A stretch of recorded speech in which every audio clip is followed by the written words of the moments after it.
Ladies and gentlemen, welcome back to another episode of Creative Contact with yours truly, Kia Orion, the man who needs a new tagline, and we'll hopefully have one for you soon.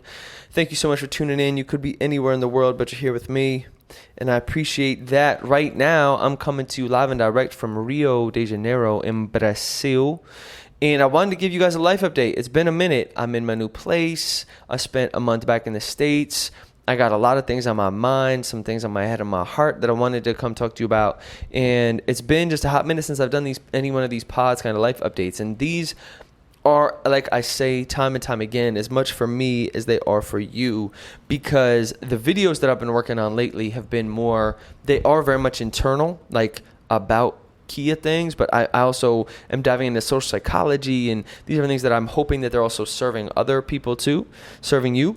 But these podcasts are 1,000% for me, even though I think some of these ideas might resonate with you. I want to just be very clear about that this is kind of my space for myself to work through some of these ideas and to just have timestamps. These are just little timestamps for myself in terms of what's going on in life, to kind of see the progress, look back, see how far we've come and how far we have to go.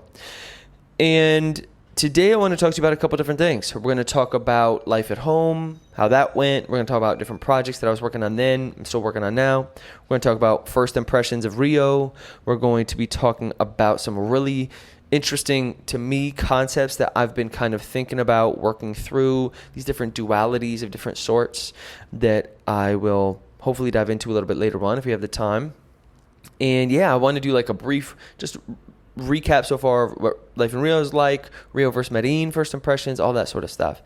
And I'm excited. This isn't going to be anything super crazy. I have a lot on my mind, but I think I'll have actually a lot more for you next week, because there are some adventures to be had this week that we'll be able to dive in next week, I think, in a little bit more detail about those. But that's kind of the brief rundown. And if you're down for that adventure, vamos.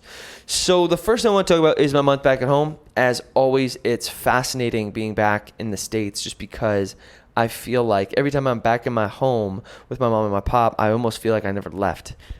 There's something so strange about being in your childhood home again, where you feel like almost like none of it happened. You know, I'm almost like, did I ever leave? You know, it's always just kind of, it messes with my mind a little bit, but it's cool. And it was great to see mom and dad, big bro, his fiance, and just to have that kind of time. I've talked about this before, but I think in terms of time, the way I like to think about it is that you can't have all the things all the time. Like you can't have like the best, you maximize family and fitness and career and passion and romantic. It's like you got to let some things fall through the cracks, right? Because it's not, that's just what I'm learning, is life is just a compromise always. And it's a give and take. And it's just it's not exactly having everything all the time, but it's about really finding what you want in that moment and being okay with, this is the 4,000 weeks thesis, something I'm working on right now, is like, what am I okay with falling apart? And when I'm home, that's often my friendships, often my fitness, kind of health, because I'm just eating whatever, you know, with mom and dad. I'm not really super dialed in on that. I'm still working out, but it's not nearly the same as, you know, when I'm on my own. My relationships, I don't connect with people as much because I'm, you know, with mom and dad. But my career as well, like I don't do a ton of work. I just try to kind of keep things afloat. But it's the trade-off is spending that time with mom and dad, you know, spending that time with family, with my bro. And that was really rad. We were able to spend a whole month. We went to PA. I did a little video on that I dropped a while back. And a lot of just really rad dinners and conversations and walks. My mom right now is at a bit of a transition phase herself, so it was really cool to kind of see that and to be a part of that, to hold space for her as best as I could. I'm still learning how to do that.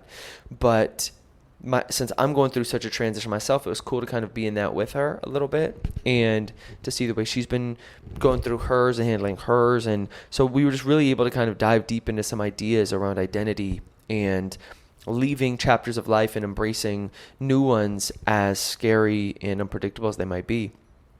And so that was really cool, just being able to have those conversations with her, and with my dad too, obviously. But he's been retired and happy as a clam, doing projects around the house for a long time now. So it's just different. He's kind of at a different stage in his life. So it's just the relatability is a little bit different.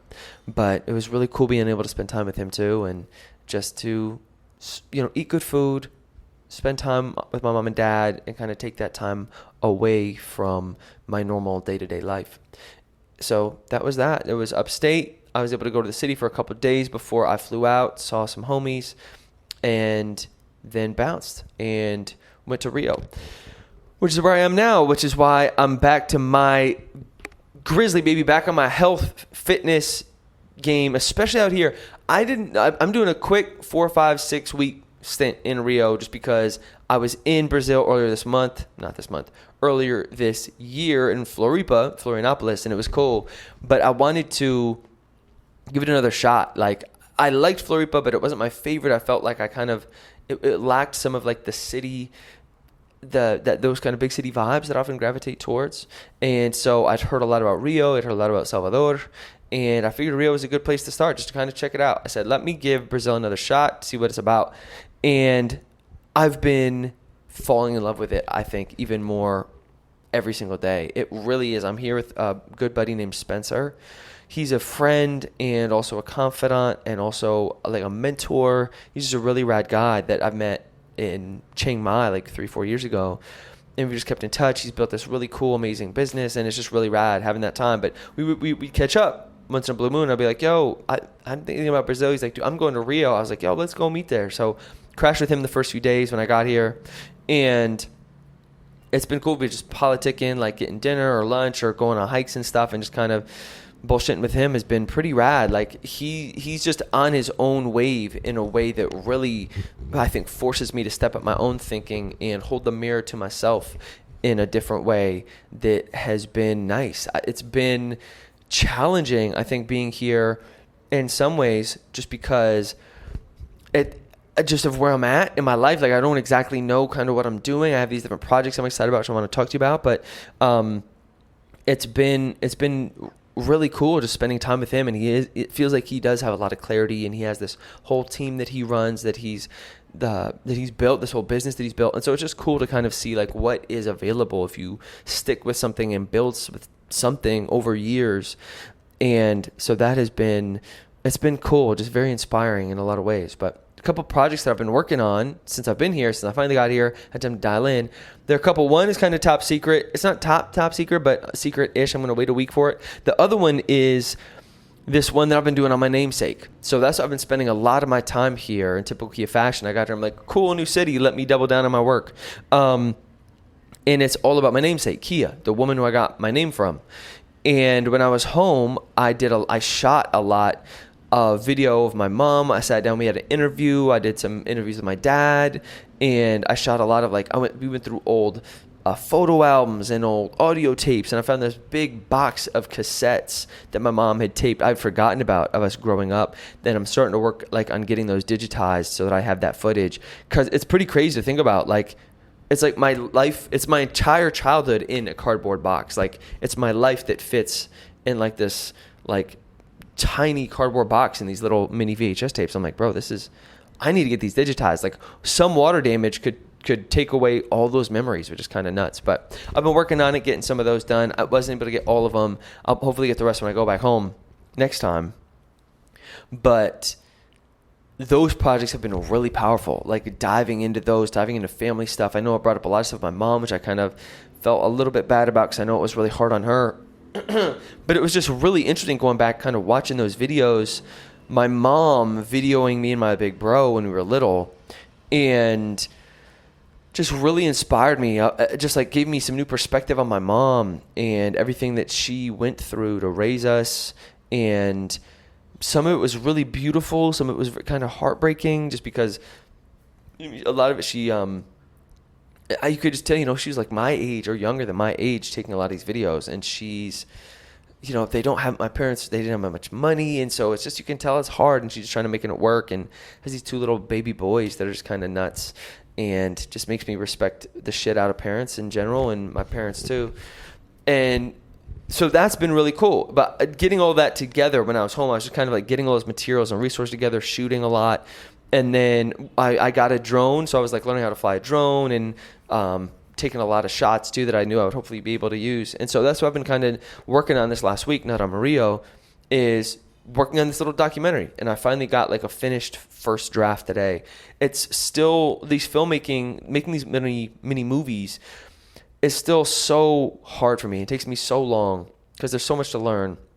And I'm excited to someday. I have an editor right now who helps with my YouTube videos, but because this was so personal, I wanted to kind of do it myself. But it's cool being able to see my progress through these little projects I'm working on, and also being able to see where I'm still falling short. But it's cool to finally put together like a little video. I realized how much I like these, and also just really falling in love with the writing still, like how much I enjoy writing these little scripts and the narrative pieces and the monologues in between. All of that has been pretty cool. Just I get excited thinking about writing and learning about writing and becoming better at writing and all of it. But I'll be releasing those pretty soon. And obviously, since I'm here, I'm kind of back in work mode. And so I'm back to the one video a week that I've been working on. Going to dive more into like some social psychology stuff, kind of a mixture between Kia stuff, social psychology stuff, and Rio in general outside of work. I got my own spot finally, which has been cool. So what's Rio like? Rio is, Spencer said this, and I'm going to steal it. I've said it a bunch of times. I'm going to keep saying it. It feels like you built a city into Jurassic Park, which is just super cool. It's like there's lush greenery, these big mountains, these big rock mountains that jut up into the sky. There's this old city. There's like the part of the city that's like the downtown central area that's like old and a little bit falling apart, but it's like this mix between old and like religious structures and also kind of new downtown business structures. And then there's this whole beach area, which is where I live, is this long stretch of beach. There's Copacabana, Ipanema, and then Leblon. And it's like this big stretch of beach. And I love it because there's a big boardwalk. Like I said, I don't love being in the water, but I love being near the water. And so the boardwalk's really nice, but then there's also this city part right here where it's like just these big wide streets and trees and it's just very green, and there's like vultures flying around, and it just feels like a city, but you're also built into nature in a way that I haven't felt in a long time. There's pieces of it that also remind me a lot of Medellin. Kind of Kia's hot take is it's like Medellin but with a beach, because the weather strikes me similar. It's kind of similar, even though it's more humid here, I'd say. I'd say probably hotter as well. But the people are very kind. The infrastructure is great. Everything's wireless. You pay with card. That's pretty seamless. There are a couple things that have been driving me a little crazy. Like you need a CPF, which is like a Brazilian identification number to like do a lot of things, which has been kind of a pain in the ass, but it is what it is. But yeah, it's been really cool. And the Portuguese is still kind of kicking my ass. I'm still learning. I'm getting there a little bit, poco poco. But that's probably the hardest part is I just feel insecure, like not in terms of like personally. I mean, still do there too, but working through that. But like insecure in terms of like I don't know how to move yet in the city, especially because my Portuguese isn't great. I don't know what to do necessarily in certain situations.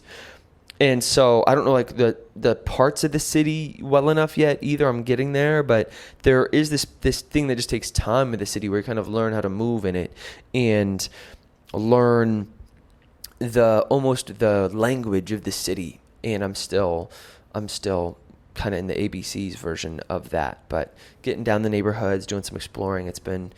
I've been really falling in love with it, to be honest with you. Like it's a place that I could totally see myself. It's the most I've ever paid for an apartment. Ever. I just realized that. I was going to say since nomading, but actually ever. It's the most I've ever paid for an apartment. I'm paying $800 a month for this joint. The last time I paid close to this was when I was in West Philly. For a one bedroom I was paying $750 4 years ago. Pretty crazy. And then it was in Thailand, it was like $230. A lot of places in Mexico, Vietnam were like $300-400. In Medellin it was $500, and we took a big jump up here because I knew it was just a month and a half. I wasn't sweating it too much. So I said, I'd rather have my own place where I can work. I like to cook. Let me spend a little bit more and actually enjoy my time here. And it's been really cool. Also the people, man, like just to talk about people in Rio real quick, very kind. very, I like the culture, because I mean that in terms of like the samba, and yes, that's very rich. That's something I want to talk about. But just like the vibe of like, it's like a tank, or it's like topless beach shorts and flip-flops kind of a culture. And I love that because that's kind of like my natural habitat. Like I prefer less clothing if possible, and like flip-flops. And if you wear that in Medellin, you're like you feel like a gringo if you're wearing flip-flops. Just not a lot of people do it. And so it's cool here because it's just more my vibe, like stylistically. Like I can just go out not wearing a shirt, flip-flops and shorts on, and it just kind of works. And also one interesting thing about the culture here, at least in Rio, is it's so mixed that you have such different shapes and sizes and colors and textures to the people. Like it's so cool. Like the people are so different looking. Everybody kind of has their own vibe, and you can tell it is kind of this big sort of melting pot as well. Here, I'm going to fix my camera because I feel like it's getting a little bit dark. And so because of that too, I'm like falling in love every 5 seconds. Like the women are absolutely gorgeous. It's different than a Medellin type of gorgeous. I think in Medellin, it's almost like the LA kind of like Latin America, where it's like they're gorgeous, but in this kind of perfect way where they kind of have a look to them. Often the Paisa ladies, which I still adore, but there's something about these Brazilian ladies that is, it's cool. Like it's different. They, I think for me, it feels a little bit more natural sometimes, and obviously these are broad generalizations, but there is this beach culture too around fitness. So there's just a lot of this kind of like a badass, like cool thigh cleavage tat, like women that I just feel like probably are like black belts in jiu-jitsu and could kick my ass. And there's just something cool about this sort of like this culture of fitness, and it's very charged sexually. Like I feel it like in that kind of like reptilian part of my being. I feel like just very charged sexually here. It's very tangible. And I think part of it is just this being in nature, that kind of nature vibe, and it's outside, and it just feels like very primal. And I was talking to my buddy Spencer about this too. He was mentioning that with the samba. He's been out a lot more to go see music and shows. I'm kind of a sensitive soul, so I'm a little bit more sensitive to crowds and live music these days. I've been to a couple things with him, but he's been like out and about really seeing it. And he's just talking about like the dance and how it's like just very primal, and that makes a lot of sense to me. There is this almost like carnal energy to like in the air is almost like charged with it, that you can feel it, which is it's hot. I really like it a lot, and I think it's kind of awakening something new in me since I've been here. So that's my hot take on Rio, at least for now, after like a week and a half, 2 weeks here. I've been boxing. I got a boxing trainer. I went to a boxing gym with a trainer that was not cool. I think he was actually a previous UFC fighter, and he was just like really mean, and I was like, this is not dope. And then I found this other trainer who's actually from Uruguay, so we actually spoke Spanish. So it was really nice we could speak Spanish, and he was super cool.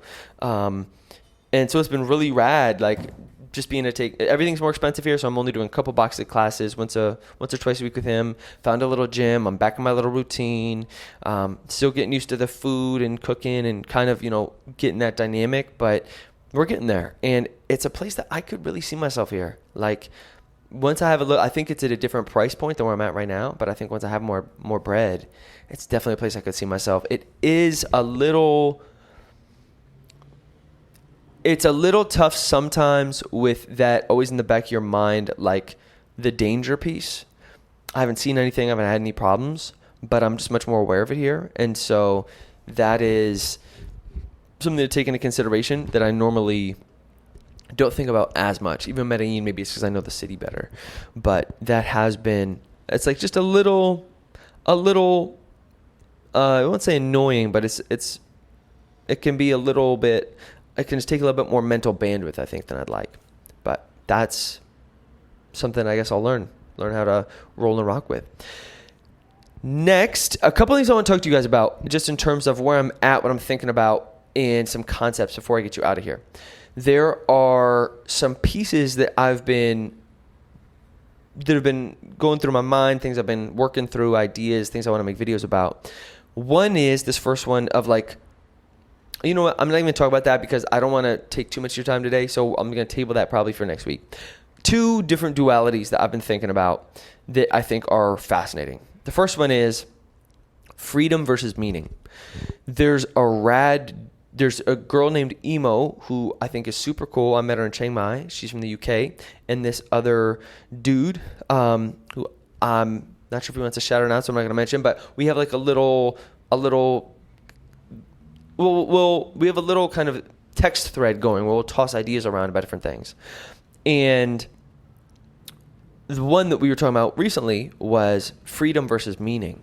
And I think for me, that like nailed it on the head, was that those things almost always to me feel like they're in direct conversation and competition, where there's always kind of a trade-off between those two, freedom versus meaning.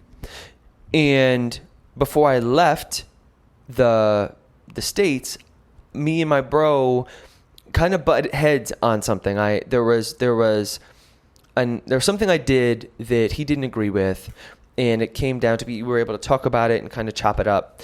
And you know, he was upset about it, and understandably so. But I was able to kind of see, I think after we chatted, how we just kind of move through life differently as men in terms of priorities, who we make priorities, others, ourselves, the dynamics of those things.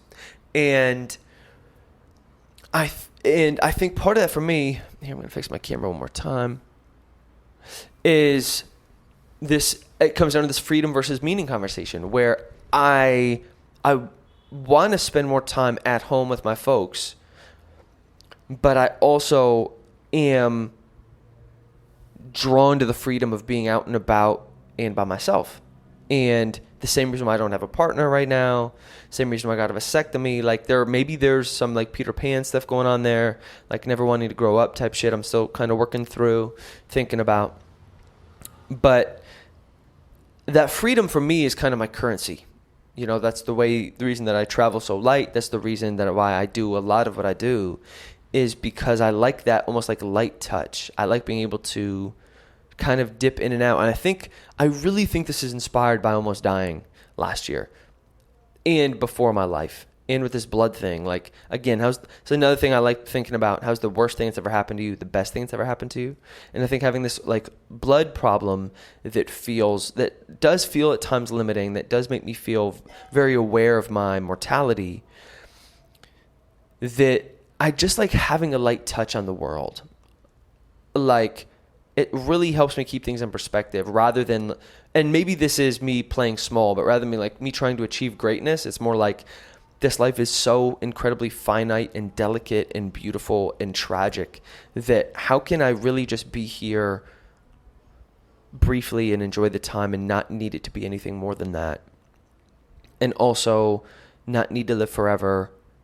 How do I make the most of my time? How do I live in integrity with myself and the planet, and like just live very simply? I think that's inspiration from my dad. You know, that's definitely like probably like shrapnel from like my dad's way of thinking growing up with him, you know, being very minimalist. But I feel the same way, at least at this point in my life, you know, even about relationships and stuff. I there's almost this responsibility, maybe this is the piece of like having kids, where I feel scared to have kids because and we've talked about this before, this is a recurring theme, obviously, in my mind. I think it's like it almost makes it harder for me to let go so easily of this life. And maybe that's a good thing, maybe that's not. But I like the idea of not needing to cling to this existence so desperately. Like every action hero movie where like his family gets captured and he has to like fight tooth and nail. I like the idea of like, when is my time, just being able to be at peace with that, however that is, and just being here gently in a way. And almost the deeper I feel like having kids for me, it makes it like concrete. Like then I can't leave as easily. not even location, but just like the world, and just it almost feels irresponsible to me in a way, just because of my blood shit. So that's something I'm obviously still working through, but I just like this kind of like more fluid approach to life, I think, of it, like death being always kind of on my mind, always very close to me, always kind of there on my shoulder, that I like this idea of it being very easy to let go of this existence in a way. Don't tell my mom, but that's just kind of how I like to live and just kind of approach things. But because of that, I think that gives me a lot of inspiration to want to go do things and make the most of this and live hard and be, live fully, and not necessarily in the fully of like I'm out clubbing every night, because that's not my vibe, but and like loving and getting heartbroken and making art and writing and being messy and just kind of like just this whole experience, just being, I feel like I'm both so in life, and so often I feel like I'm so distant from it, almost like I'm an outsider kind of watching everybody else live a life that I think that's one reason why I like making art about it, like why I'm so inspired to write and make these videos about the human experience, because I so often feel like I'm an outsider looking in on what I wish I were, like more human in a way. I heard this really good joke recently, this comic, where he was like, how you come to those web pages and to verify they have you check that thing that's like, I'm not a robot? He's like, I just go to another website. And I was like, that makes so much sense. I was like, that's how I feel too. I just feel like I'm sometimes just like peering, like kind of observing what life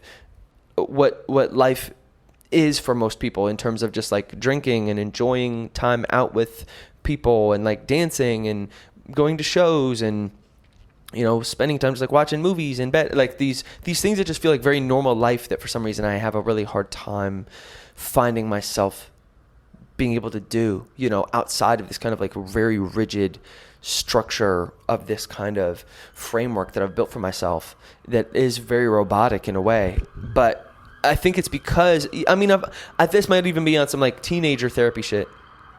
Sorry, Popo's out. Of feeling just kind of like an outsider in a way, and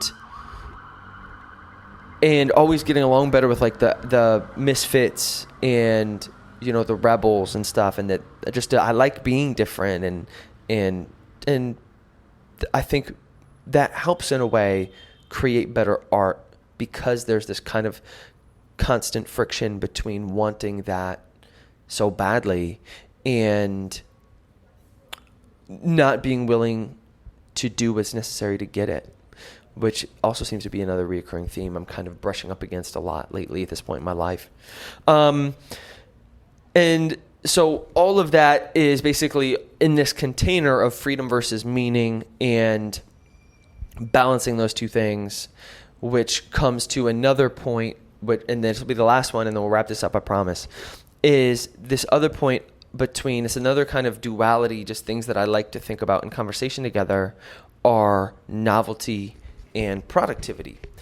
And for myself, there is this, I'm finding this balance for myself between novel experiences and productivity, in terms of, I need to actually probably find a better word than productivity, but needing something new and fun and shiny, and then also being in kind of my routine. And part of that is like with the travel, like, well, I like to be in Rio or Medellin, any of these places, but then also kind of have this lifestyle that I can fall back into. And at the same time, still keeping it exciting, right? Making time to go on adventures, making time for going on hikes, going to little towns, going out to, just having experiences, but in places that I'm in for longer periods of time. So that way I feel really good, I think, as in sometimes that workaholic mode. I really like that. I just like to make things. That's almost like therapy for me, is to create things, videos, content, music, whatever. I just feel like I've got a lot to feel, and I like to express those ideas. And so I need routine in order to really lock into those times. So the whole month that I was home, I made like 1 or 2 videos the last week since I've been here in this apartment. Since I got my place here, I made 2, and they're like some of the best things I've made. So it just goes to show you, like, when I'm locked in, like, I just feel really good, and I'm just about it, and it's exciting, it gives me energy, but also not getting so locked in into the routine that months just slip by on the calendar and your life kind of gets away from you. And I feel the same way, honestly, with women, with like partners. There's like this contrast between novelty of having somebody new, falling in love, and then also, again, I guess why productivity isn't a great piece, but also like the beauty of the routine, you know, finding somebody that you can go deeper with, and it feeling more normal, and it feeling maybe a little bit less like spark and exciting, and a little bit more kind of simple. And yeah, we'll go with simple. So that's something I've been thinking about a lot too, is kind of how those two things often, this novelty, productivity piece kind of often are, it's hard, they almost are mutually exclusive often in my life, and kind of finding this balance between travel and routine that has just been interesting, especially being here in Rio, like how I love it here. I want to make the most of it. And so it's this constant conversation with myself of, do I go out and go to this event with my buddy Spencer? Do I stay in and work on this thing I really want to work on? Do I go out, try to meet a lady while I'm here? Do I just, be on my celibate monk mode, not take advantage of that, and just really get dialed in? It's like, it's always these, it's just a compromise. It's always this give and take. And I have been trying to push myself to go out more. I haven't been on the dating apps in ages. Like, most of the time I've been in Medellin, I haven't been on there. And so I was like, let me go back on the apps. Let me try to date a little bit, since I'm only here for 5-6 weeks. I'd be cool to find a Brazilian girl, help me with my Portuguese. And I think that there's a piece about that time transfer of like hanging with ladies and novelty and things, and also like being in integrity with myself and working on my projects. That's always this thing. It's just that monk mode is so natural for me, that celibate monk mode, chastity belt, nothing, I'm in the zone thing, that again, it's always this push and pull between those two of like, am I doing this? Like, is it because I feel like I should, or is this what I really want? But